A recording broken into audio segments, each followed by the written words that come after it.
My name is Margaret Adele, and welcome to another indie book review. That's right, I still do these. It's been kind of a long time, so I decided to ease myself back in with the mid-grade on my list, and that is Big Island Middle School by Ketki Palande. This is, I guess you could loosely call it mid-grade contemporary, but it's a little bit too silly to be really called realistic.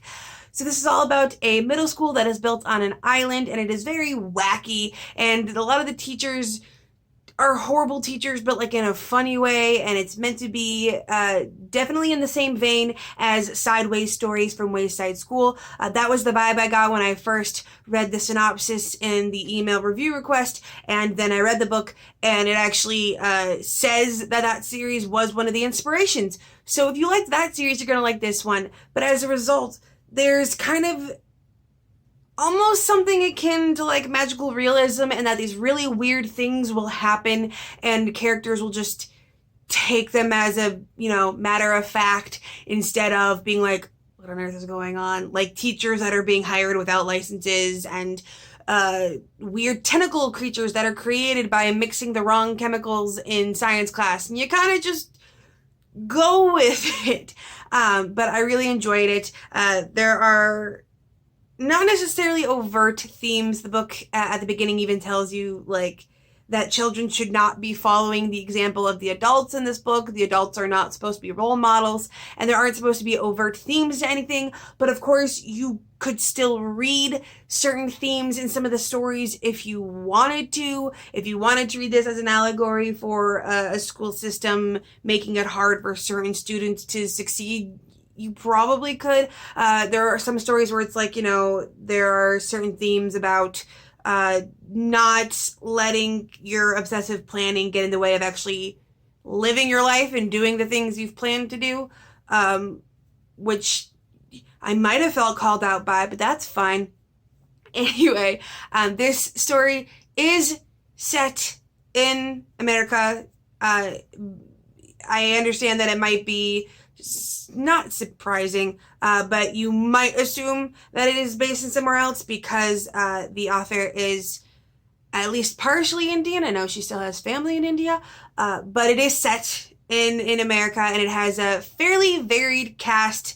At least I assume. There's not a lot of descriptions of people. I'm going based off of names, but there are a variety of names for different cultures in the story, so I assume we're looking at a diverse cast. But in general, these are all very, very cartoonish characters. The girl who lies in exceedingly over-the-top, exaggerated ways. The character that will just watch entire movies in his head constantly. They accidentally created an entire tentacle monster, but it's very sweet and very cute, and I would definitely suggest this for the kids in your life. I believe I would probably consider this definitely mid-grade. It's not kidlit. Somewhere around the ages of 8 to 13, that kind of upper mid-grade. It's not the full novel that you might expect, but it's pretty good for a nice, easy, quicker read, and I particularly enjoyed all of the multimedia inserts that happen sometimes between the stories and sometimes in the middle of. Things like social media posts or like forums that someone had filled out that like has a little joke somewhere. And I think that if you did enjoy Sideways Stories from Wayside School, you will enjoy this one. I do not recognize the other inspiration the author wrote for it, but I'm assuming that's something similar. So now maybe low-key I go check that book out based on this book. That's happened before. But the big thing about this is, if I remember correctly, the cost of the ebook here is $2.99, which is slightly expensive for an ebook under 100 pages, at least in my experience. However, a lot of the proceeds, or rather all of the proceeds, are going to go to helping the COVID relief in India. And if you know anything about how COVID has hit that country, it's very bad. It's very bad.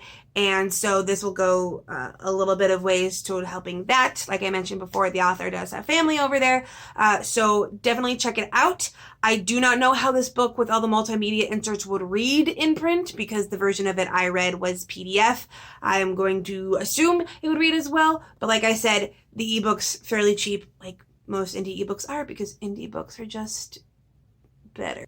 So in general, I gave this book 5 stars for what it is. It is adorable and cute. It doesn't revamp the genre, but it is a very good example of it. I highly encourage you to get this into the hands of the kids in your life. Like I've mentioned before in some other mid-grade indie reviews, that it is very difficult for kids to get into indie books because they tend to use things like their libraries or walking through a bookstore in the mall with their parents to find the books they want to read. And indie books aren't usually in those places, or are not in those places in large enough amounts for them to regularly stumble across one. So definitely, if you can, make an effort to get this book to the children in your life and maybe start a love of indie books for them. This would usually be the part of the video where I talk about whether or not I'm open.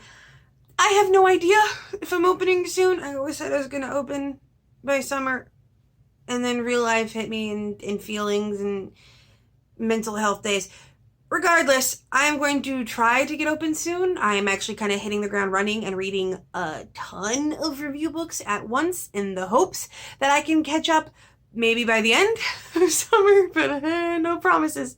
Regardless, thank you so much for watching. I hope you have a wonderful day and a marvelous tomorrow.